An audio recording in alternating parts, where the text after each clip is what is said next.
Guys आज हम discuss करेंगे सीटेट का बहुत ही इम्पोर्टेंट टॉपिक जो आप सभी के लिए सीटेट परीक्षा क्रैक करने के लिए बहुत ज़्यादा हेल्प करेगा। दोस्तों आज हम सीटेट पास करना है आप सभी के लिए, तो उसके लिए 5 ट्रिक बताएंगे जिसको याद रखना है आपको और सीटेट क्रैक आप अच्छे से कर जाएंगे। केवल ये सिर्फ 5 ट्रिक आपको याद रखना है और आप सीटेट क्रैक कर जाएंगे। देखिए जो भी स्टूडेंट विद्यार्थी पहले से तैयारी कर रहे हैं उसके लिए बेस्ट ऑफ लक, और जो स्टूडेंट तैयारी बिल्कुल भी नहीं किए अभी जल्दी में ही 5-6 दिन में चाहते हैं कि कभी काम में बिजी रहते हैं और चाहते हैं कि सीटेट को क्रैक कर जाएं, तो ये 5 ट्रिक याद रखना, आप सीटेट 100% क्रैक कर जाएंगे। आपको ये 90+ अंक आएंगे। तो दोस्तों इन सारी ट्रिकों को याद रखना है आपको और अच्छे से वीडियो को समझना है, आपको सीटेट क्रैक करना है। तो दोस्तों आइए वीडियो को शुरू करते हैं और समझते हैं। देखिए आज हम लोग डिस्कस करेंगे और आपके सभी दोस्त जो भी हैं आपके संपर्क वाले उन सभी को वीडियो को शेयर कर देना जिससे उनको भी हेल्प मिल सके और बहुत ही जल्द इसको सीखेंगे और समझेंगे। देखिए कौन कौन सी वो 5 ट्रिक हैं जो आप सभी के लिए सीटेट पास कराने के लिए बिल्कुल हेल्प करेंगी। दोस्तों वीडियो को पूरा देखना है, वीडियो को बिल्कुल भी स्किप नहीं करना है, क्योंकि अगर आप वीडियो बीच में ही स्किप कर देंगे तो आपको समझ नहीं आएगा कि कैसे क्रैक करना है आपको सीटेट को। दोस्तों समझते हैं। देखिए यहाँ पर हमने सवाल किया है कि क्या करें जिससे एग्ज़ाम में पास हो जाएं, और दूसरा है क्या ना करें जिससे एग्ज़ाम में फेल हो जाएं। देखिए 2 तरह के हमने सवाल उठाए हैं यहाँ पर। पहला सवाल ये है कि ऐसा क्या करें जिससे एग्ज़ाम में हम पास हो जाएं, और दूसरा है क्या ना करें जिससे एग्ज़ाम में फेल हो जाएं। तो ये सब हम सवाल करेंगे आगे और समझेंगे वीडियो में। अगला देखिए, अगला है बच्चा सर्वप्रथम बाद में अध्यापक। इसका मतलब ये है कि सबसे पहले बच्चे को महत्व देना है। किसको देना है? सीटेट के जो एग्ज़ाम में पेपर आते हैं, उस प्रश्न आते हैं, तो उन प्रश्नों में क्या है, सबसे पहले आपको बच्चा को सर्वप्रथम रखना है, उसके बाद में अध्यापक को रखना है।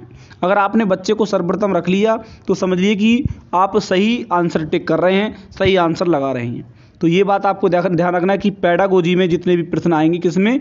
पेडागोजी में जितने भी हमारे प्रश्न आते हैं उसमें आप सभी के लिए क्या रखना है, बच्चे को सर्वप्रथम रखना है, बाद में क्या है, अध्यापक को महत्व देना है। क्योंकि बच्चे के लिए चाइल्ड सेंटर एजुकेशन आपको समझना है, चाइल्ड सेंटर ना कि शिक्षक केंद्रित एजुकेशन पर ध्यान देना है। तो ये सब आप समझ जाएंगे, ये आप अच्छे से करेंगे। पेडागोजी में पेडागोजी के सबसे ज़्यादा प्रश्न आते हैं, तो पेडागोजी के जो 15 प्रश्न हर सब्जेक्ट में आते हैं, उन प्रश्न को करने के लिए आपको बच्चे को सर्वप्रथम रखना है, ना कि अध्यापक को। अब ये यहाँ पर दूसरा सवाल दिया कि बच्चा बचा लिया तो आप बच गए, यानी बच्चे को आपने महत्व दे लिया तो आप सीटेट क्रैक कर जाएंगे 100%। क्योंकि हमारे जो 5 सब्जेक्ट होते हैं, 5 सब्जेक्ट में क्या होता है, 5 सब्जेक्ट में हमारे कितने 15 नंबर हर सब्जेक्ट में आते हैं, तो 15 पंजे 75 नंबर, यानी 75 नंबर हमारे जो आते हैं, जो पेडागोजी के आते हैं। उन पेडागोजी के प्रश्नों में आप एक एक प्रश्न को अच्छे से कर लेंगे अगर आपको ये सब दोनों टॉपिक समझ गए कि बच्चा सर्वप्रथम रखना है और बाद में अध्यापक, और बच्चा बचा लिया तो आप बच गए, यानी बच्चे पर ज़्यादा महत्व देना है, ना कि टीचर पर। अगला समझते हैं। देखिए अगला हमारा है नकारात्मक और सकारात्मक। नकारात्मक का मतलब होता है कि अगर प्रश्न में नकारात्मक आंसर पूछा है तो आपको नकारात्मक पर ध्यान देना है कि नकारात्मक क्या है। देखिए आपने क्या पूछा, नकारात्मक पूछ लिया आपसे कि नकारात्मक इसका उत्तर बताइए, तो आपको क्या है, सकारात्मक जो हमारे उत्तर होते हैं उन सकारात्मक उत्तरों को क्या है, पहले टिक कर लेना है कि कौन से सकारात्मक है, तो सकारात्मक वाले को कट कर देना है और हमारा जो नकारात्मक वाला बचेगा वही हमारा राइट आंसर होगा। और देखिए सकारात्मक वाला प्रश्न होता है कि जिस प्रश्न का आंसर सकारात्मक में आपको पूछा है कि सकारात्मक पूछा है, तो देखिए सकारात्मक वाले को क्या है, टिक करके रखना है, और जो नकारात्मक वाले होते हैं उनको क्या कर देना, काट देना है, और उससे आपका राइट आंसर निकल के आ जाएगा। इन दोनों में आपको नकारात्मक के लिए और सकारात्मक पर बहुत ध्यान देना है।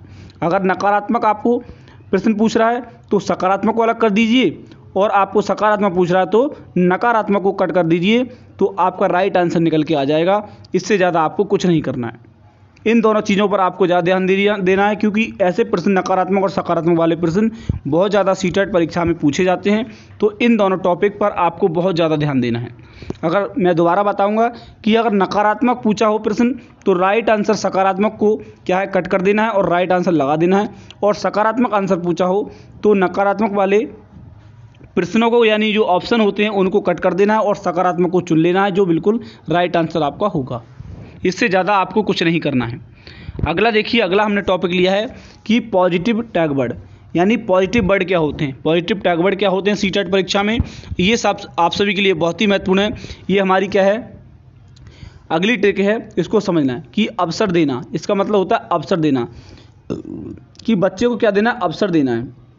सबसे ज़्यादा क्या है, बच्चे अवसर वाले प्रश्न आए कि जहाँ पर अवसर प्रश्न में दिया, पॉजिटिव टैग वर्ड की बात हो रही है, अगर पॉजिटिव आंसर पूछा है, पॉजिटिव आंसर की बात हो रही है, तो अगर अवसर देना जिसमें दिया है वो आपको टिक कर देना है, राइट आंसर लगा देना है।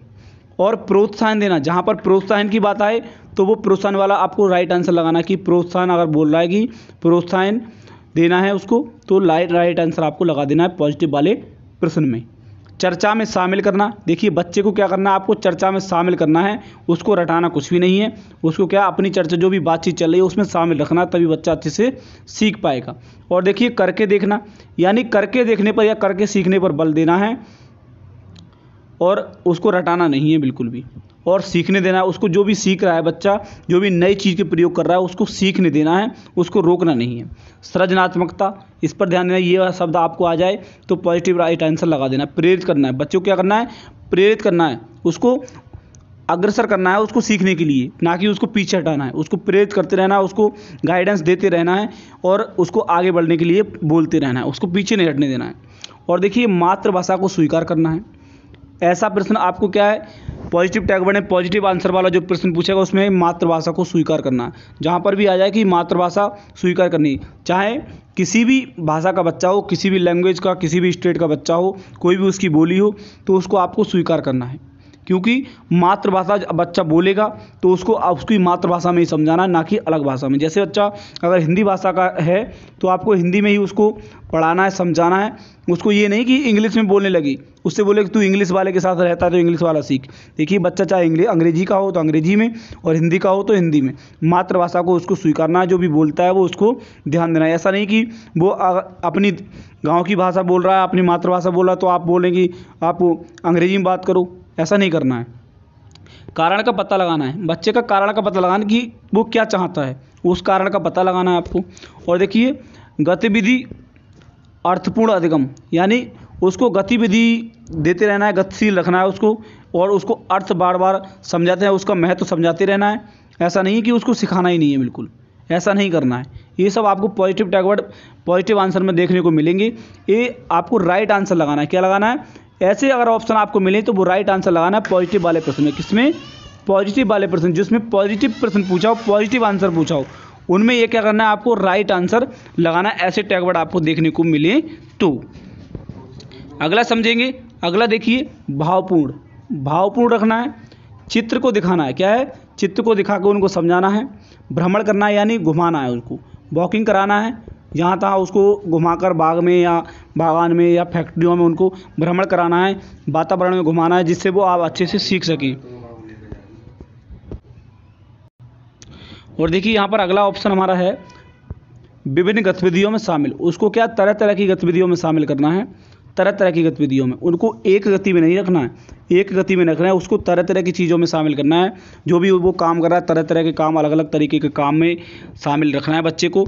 हस्तपरक गतिविधि, जो हस्तपरक का मतलब होता है जो अपने आप से की जाती है, किससे, अपने आप से करने की बात हो रही है, अपने आप से जो करके सीखने की वजह वो होती हैं हस्तपरक विधियाँ, यानी करके सीखना, अपने खुद से करने की वो ध्यान देना है। और बाल केंद्रित रखना है, ना कि शिक्षक केंद्रित। बच्चे को क्या रखना, शिक्षा रखनी है बाल केंद्रित, यानी बच्चे के ऊपर केंद्रित रखनी है शिक्षा को, ना कि शिक्षक केंद्रित। ऐसे प्रश्न के आपको टॉपिक देखने के लिए मिले पॉजिटिव टैग वर्ड में, पॉजिटिव वाले आंसर में ऐसे आपको कथन देखने के लिए मिले तो तुरंत उसका राइट आंसर आपको लगा देना है, बिल्कुल भी आपको हिचकना नहीं है। यही पॉजिटिव टैग वर्ड हैं, इन सभी को आपको ध्यान में रखना है। अगला देखिए, अगला है निगेटिव वर्ड। देखिए निगेटिव वर्ड, अगर आपको क्या पूछा हो, नकारात्मक आंसर पूछा हो, कौन सा आंसर, नकारात्मक आंसर आपसे पूछा हो तो आपको क्या लगाना है, निगेटिव वर्ड जो आपको दिए हैं, ये ऐसा कोई भी वर्ड आपको मिले तो नकारात्मक आंसर जहाँ पर भी पूछा हो वो राइट आंसर लगा देना है। और अगर पॉजिटिव पूछा हो तो ये वाले ऑप्शन आपको कट कर देना है और राइट आंसर आपका आराम से निकल के आ जाएगा। अब देखिए कठोर नियम, कठोर नियम नहीं अपनाने। व्याकरण रटना, व्याकरण को रटाना नहीं है बच्चे को, व्याकरण को बिल्कुल नहीं रटाना। देखिए सीटेट का ये नियम होता है, सीटेट में क्या है, बच्चे को व्याकरण को रटाना नहीं है, उनको कठोर नियम नहीं बनाना है, उनको कठोर नियम नहीं बताना है। कंठस्थ करना, देखिए याद करने के लिए तो बिल्कुल ही नहीं कहना है, व्याख्या नहीं करनी है किसी चीज़ की। क्या नहीं करनी है? व्याख्या नहीं करनी है, देखिए किसी चीज़ की। और यहाँ पर दिया वर्णन करना, देखिए वर्णन नहीं करना है, उसको विस्तार से बताना है। क्या करना है? विस्तार से बताना है, वर्णन नहीं करना है। और देखिए बच्चे के लिए दंड तो देना नहीं है। अगर आप एक शिक्षक हैं, प्राइमरी के या जूनियर के आप शिक्षक हैं, तो बच्चे को दंड तो आपको बिल्कुल नहीं देना है, चाहे जो भी हो जाए। उसको प्यार से समझाओ, प्यार से पढ़ाने की कोशिश करो। और देखिए पीटना नहीं है बच्चे के लिए। क्या है? पीटना नहीं है। अगर आपको देखिए ऐसा टैग वर्ड आपको देखने को मिले नेगेटिव आंसर में, तो आपको ये ऑप्शन अलग कर देना है, या फिर राइट आंसर पूछा हो तो राइट लगा देना है। और देखिए प्रधानाचार्य से, यानी इसका मतलब ये है कि अगर आप कोई भी गलती बच्चा कर रहा है या वो सीख नहीं रहा है, पढ़ नहीं पा रहा है, तो आपको प्रधानाचार्य से कंप्लेंट नहीं करनी है, आपको खुद से हैंडल करना है। इसमें क्या करना है? आपको खुद से हैंडल करना है, प्रधानाचार्य या प्रिंसिपल से कंप्लेंट नहीं करनी है। परामर्श त्रुटियाँ, देखिए गलतियाँ होती हैं तभी बच्चा सीखता है, गलतियों पर उनकी ध्यान देना है और गलतियों को आपको समझाना है। बल देना, उस पर कोई भी प्रेशर नहीं डालना है, बल नहीं देना है उस पर। नंबर कम देना, अगर बच्चा कम पढ़ना जानता है तो नंबर कम नहीं देना उसको, क्योंकि वो कम दोगे तो वो और ज़्यादा क्या हो जाएगा? निराशा हो जाएगा और पढ़ने में मन नहीं लगाएगा। तो नंबर कम देकर उसको डराना नहीं है। शिक्षक केंद्रित शिक्षा को नहीं रखना है। देखिए चाइल्ड सेंटर एजुकेशन रखना है आपको, यानी बाल केंद्रित शिक्षा पर ध्यान देना है। शिक्षक को केंद्र में रख के पढ़ाना नहीं है, उसको बालक को केंद्र में रख के पढ़ाना है। पुस्तक केंद्रित शिक्षा नहीं होनी चाहिए। देखिए पुस्तक से बाहर भी उसको बताना है, बाहर की चीज़ें, वातावरण में क्या हो रहा है, पर्यावरण में क्या हो रहा है, बायोमेंटल हमारा क्या, ये बाहर की चीज़ें बताना जब ज़रूरी है। उसको किताबी ज्ञान नहीं देना, केवल किताबी ज्ञान बिल्कुल भी नहीं देना है। उसको हतोत्साहित नहीं करना है, यानी उसको निराशा नहीं करना है, उसको प्रोत्साहित करना है। क्या करना है? प्रोत्साहित करना है, उसको निराशा नहीं करना, उसको आशा दिलानी है कि ये सब हो सकता है। और देखिए निष्क्रिय नहीं, सक्रिय होना चाहिए बच्चा। क्या होना चाहिए? सक्रिय होना चाहिए, निष्क्रिय नहीं होना चाहिए। उच्च शिक्षा, उसको उच्च शिक्षा ग्रेडिंग अंक, देखिए ग्रेडिंग के अंक नहीं देना है। लैंगिक समता, उसको भेदभाव नहीं करना है। लैंगिक समता का मतलब होता है भेदभाव नहीं करना है, वो कैसा है कैसा नहीं है। तो ये सब आपको टैग वर्ड देखने के लिए मिलेंगे नेगेटिव वाले। ये कठोर नियम, व्याकरण, कंठस्थ करना, व्याख्या करना, वर्णन करना, दंड देना, पीटना, प्रधानाचार्य से परामर्श त्रुटियाँ, बल देना, नंबर देना या कम देना, शिक्षक केंद्रित, पुस्तक केंद्रित, ऐसे टैग वर्ड आप सभी के लिए देखने के मिले तो नेगेटिव आंसर का बिल्कुल राइट आंसर आपको लगाना है। और अगर पॉजिटिव प्रश्न पूछा हो, यानी पॉजिटिव प्रश्न पूछा हो, तो ये जो हमारे टैग वर्ड हैं इनको कट कर देना है, राइट आंसर आपका आप आसानी से निकल के आ जाएगा। अगला देखिए, अब देखिए अगला हमारी अगली ट्रिक क्या है। अगली ट्रिक समझेंगे कि बड़ा आंसर, सबसे पहले दिया बड़ा आंसर, पॉजिटिव आंसर, उपरोक्त सभी ए तथा बी दोनों विकल्प जैसे ऑप्शन का चुनाव अधिक मात्रा में करें। देखिए यहाँ पर दिया कि सबसे पहले आपको बड़ा आंसर को चुनना है, बड़ा जो आंसर हो उसको चुनना है, पॉजिटिव आंसर हो उसको चुनना है, उपरोक्त सभी वाला ऑप्शन चुनना है, ए तथा बी दोनों वाला विकल्प चुनना है। ये इनके जैसे ये नहीं, बड़ा आंसर, पॉजिटिव, उपरोक्त सभी, ए बी दोनों, ऐसे विकल्प जो आपको ऑप्शन में चुना मिले तो अधिक मात्रा में उसका चुनाव करना है, तो आप राइट आंसर पा सकते हैं। सीटेट आप आसानी से क्रैक कर सकते हैं, आप अच्छे नंबर ला सकते हैं। ये आपकी ट्रिक है। ये क्या है? ट्रिक है। सबसे पहले सीटेट में यही होता है। सीटेट में क्या है? जो बड़ा आंसर होगा उसको वो उसका राइट आंसर होता है, पॉजिटिव आंसर होगा वो उसका राइट आंसर होता है, उपरोक्त सभी वाला राइट आंसर होता है, ए तथा बी दोनों विकल्प वाला क्या है? राइट आंसर होता है। तो जैसे ऑप्शन आपको देखने को मिले तो भाई आपको चुनाव करने हैं, अदर चुनाव नहीं करना है। ये बिल्कुल सटीक राइट जानकारी है। ये सीटेट में अधिकतर आता है। मैंने बहुत सारे 2011 से लेकर 2024 तक के जितने भी परीक्षा फल थे, मैंने सारे पेपरों को देखा है, सारे पेपरों में एग्जिट किया है। तो सारे प्रश्नों में मैंने यही पाया कि बड़ा आंसर राइट आंसर होता है, पॉजिटिव आंसर राइट आंसर होता है, उपरोक्त सभी वाला ये राइट आंसर होता है, ए तथा बी दोनों विकल्प ये राइट आंसर अधिकतर होता है। तो ऐसे ही ऑप्शन का चुनाव करना है आपको, अधिक मात्रा में, कम नहीं, अधिक मात्रा में ऐसे ऑप्शन ही चुनने हैं जिससे आप अच्छे से क्रैक कर सकते हैं सीटेट के लिए। अब देखिए यहाँ पर दिया सभी गद्य पद के प्रश्न करते समय ध्यान रहे कि पैसेज से ही पढ़कर उत्तर टिक करें। देखिए अगर आप गद्य का प्रश्न कर रहे हैं, किसका? गद्य का कर रहे हैं या पद का, आप पैराग्राफ कर रहे हैं हिंदी में या अंग्रेजी में, तो उसका मतलब यहाँ पर दिया है कि जो पैसेज दिया है उससे पढ़कर ही उत्तर दें।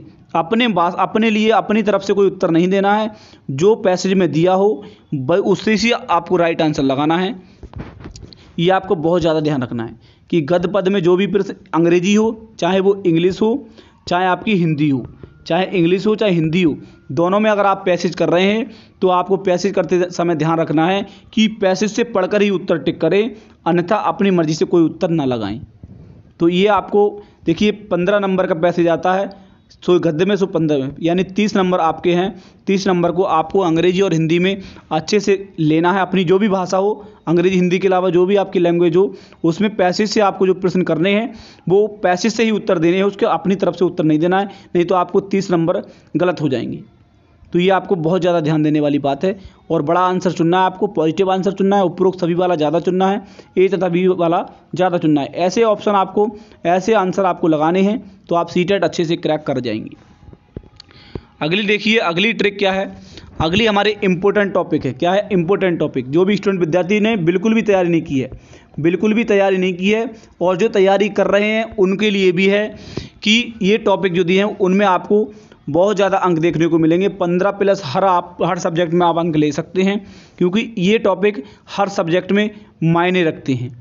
देखिए ज़्यादा कुछ नहीं है इनमें पढ़ने के लिए, आप 10 मिनट 15 मिनट में ये टॉपिक आप समझ सकते हैं अच्छे से। तो जल्दी से आप सभी के पास 4-5 दिन अभी बचा हुआ है, जल्दी से आप इनको देख सकते हैं और तैयारी कर सकते हैं अच्छे से। देखिए पियाजे को पढ़ना है आपको, कोहलबर्ग को पढ़ना है, वाइगोत्स्की को पढ़ना है। इन सभी तीनों हमारे जो मनोवैज्ञानिक है इनके बारे में पढ़ना है। इनके बारे में सभी सब्जेक्ट में प्रश्न पूछे जाते हैं, चाहे वो पर्यावरण हो, चाहे वो पेडागोजी हो, चाहे बाल विकास हो, चाहे हिंदी हो, चाहे इंग्लिश हो। ये सब कोहलबर्ग, पियाजे, इनके सब बारे में ज़्यादा प्रश्न पूछे जाते हैं, चाहे वो SST ही क्यों ना हो। तो इन सभी को ध्यान रखना है आपको, पियाजे को, कोहलबर्ग को, वाइगोत्स्की को, इन सभी को क्या आपको ध्यान में रखना है। इनका टॉपिक आपको पढ़ लेना, 10 मिनट 15 मिनट में आपको समझ में आ जाएगा, तो आपके 15 नंबर क्या हो जाएंगे, पक्के हो जाएंगे।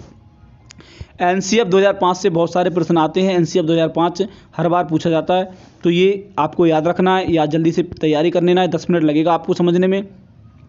मूल्यांकन वाले आपको टॉपिक देखना है, बुद्धि वाला आपको टॉपिक देखना है। देखिए बुद्धि वाला टॉपिक पूछा जाता है, आनुवंशिकता को देखना है, वातावरण के बारे में देखना है आपको, अधिगम के बारे में, और पुस्तक और सृजनात्मक।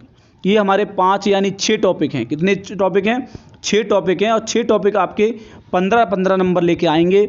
यानी अगर आपके 6 टॉपिक में 15 नंबर आ गए और आपके पेडागोजी में आपने हमारे जो तरीके हमने टैगवर्ड बताए वो तरीके बताए, तो पेडागोजी में आप 75 अंक होता है। 15 और 75 कितना होता है, 15 और 75 कितना होता है, हमारा हो जाएगा कितना हो जाएगा 85, 90 अंक हो जाएंगे। कितने हो जाएंगे, 90 अंक हो जाएंगे। यानी 90 अंक में आप आसानी से सीटेट को क्रैक कर सकते हैं। और बाकी कंटेंट का तो हमने लगाया ही नहीं, कंटेंट में तो आप आसानी से अगर बिना देखे भी प्रश्न को मारेंगे, यानी इस तरीके से प्रश्न को मार देंगे कि बड़ा आंसर देके पॉजिटिव आंसर, ये वाला नियम अपना के आप टिक करेंगे। कंटेंट वाले प्रश्न तो हमने बताए नहीं, कंटेंट के बारे में तो कुछ बताया नहीं है, हमने पेडागोजी के बारे में बात की है इस वीडियो में। तो कंटेंट के इस वाले तरीके से आपको क्या है प्रश्न लगाने हैं। तो आपको ज़्यादा से ज़्यादा आप, अगर आपके 90 अंक बचे तो 90 में से क्या आप 60 अंक ला सकते हैं आसानी से, 50 अंक तो ला ही सकते हैं। और 90 पेडागोजी की तो आपको पक्के होने चाहिए 90। अगर 90 में आपने 60 भी पक्के कर दिए तो 60 और 50 कितने हो गए, 110। आप 110 अंक आसानी से ला सकते हैं सीटेट की परीक्षा में। तो ज़्यादा कुछ आपको नहीं करना है। ये टॉपिक जो हमने 5 ट्रिक बताई, इन 5 ट्रिक को तैयार रखना है और आपको अच्छे से सीटेट क्रैक कर सकते हैं। देखिए ये ट्रिक आपको समझना है, बड़ा आंसर, पॉजिटिव आंसर और उपरोक्त सभी ए तथा बी दोनों, ये ऑप्शन आपको चुनाव करने हैं। और गद्य पद में पैसेज से पढ़कर ही उत्तर देना है, ना कि अलग से। अगला हमारे ये नियम दिए गए हैं सारे। नेगेटिव टैगवर्ड को आपको ध्यान रखना है। बाकी इधर आपको पॉजिटिव टैगवर्ड ध्यान रखने हैं, पॉजिटिव टैगवर्ड के पॉजिटिव आंसर कैसे लगाना, नेगेटिव कैसे लगाना, ये सब आपको ध्यान रखना है टैगवर्ड। अगला देखिए नकारात्मक यानी सकारात्मक जो प्रश्न आपको देना है, नकारात्मक और सकारात्मक के बारे में बहुत ध्यान देना है।